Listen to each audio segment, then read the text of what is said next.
Number 3 کہ انسان کی وہ صلاحیت انسان کا کہ اس نے لمبی بات کو اختیار کرنا ہے یا پھر مختصر بات کو.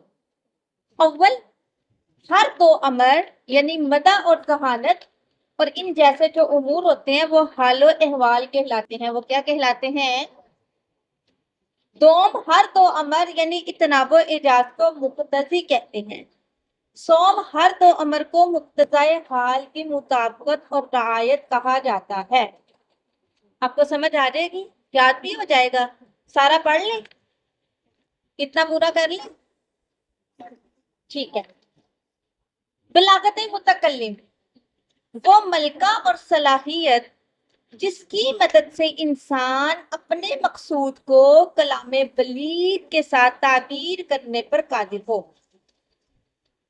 بلاغت متکلم کیا کس کو کہتے ہیں؟ ایسے ملکے کو، ایسی صلاحیت کو کہتے ہیں جس صلاحیت کی بنیاد پہ انسان اپنے مقصد کو دوسرے بندے تک کلام بلیغ کے ساتھ پہنچا سکے.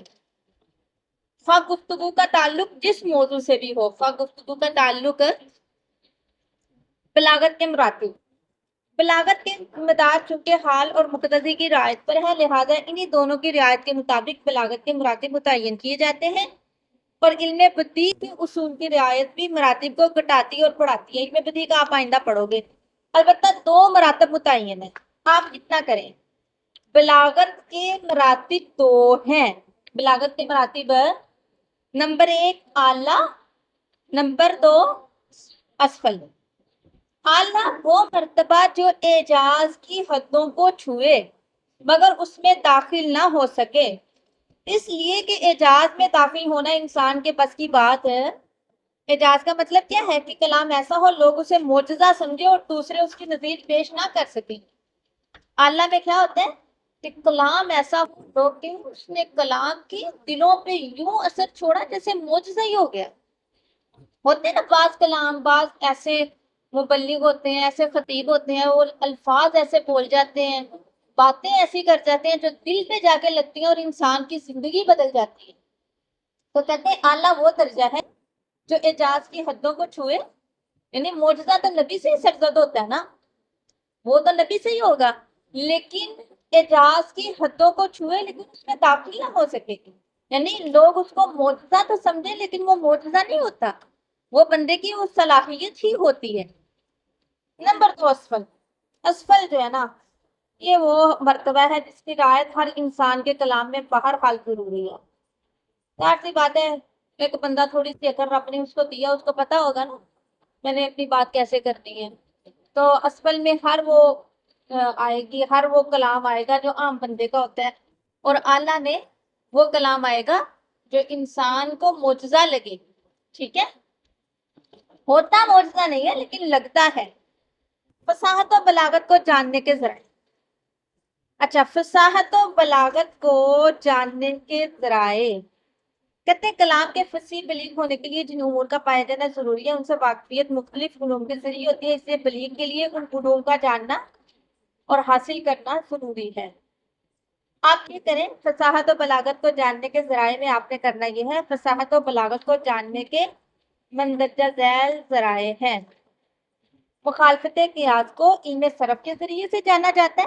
پیچھے آپ نے پڑھا تھا نا، صرفی قواعد کے خلاف ہو، مطلب صرفی قواعد آتے ہوں گے تو پتہ چلے گا نا.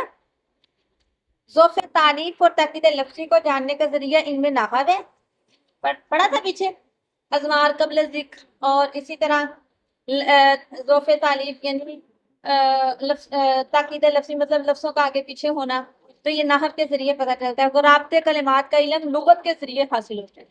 جو بندہ جتنا لغت میں ماہر ہوگا نا اتنا اس کو علم آئے گا غرابت کے کلمات کا.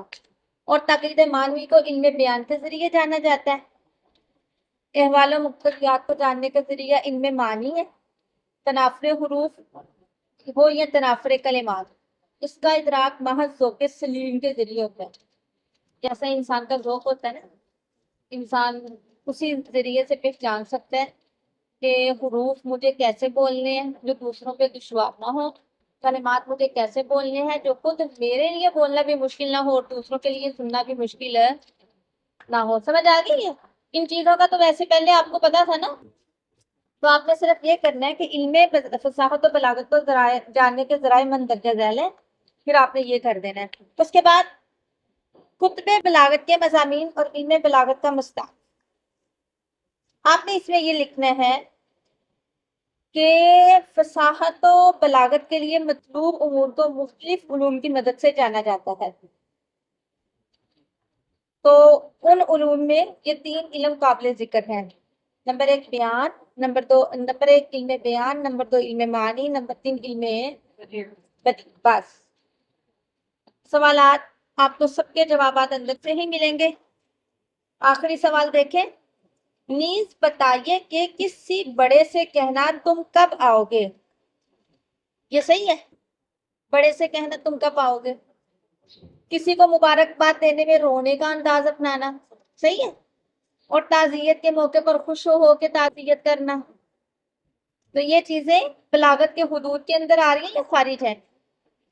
ٹھیک ہے۔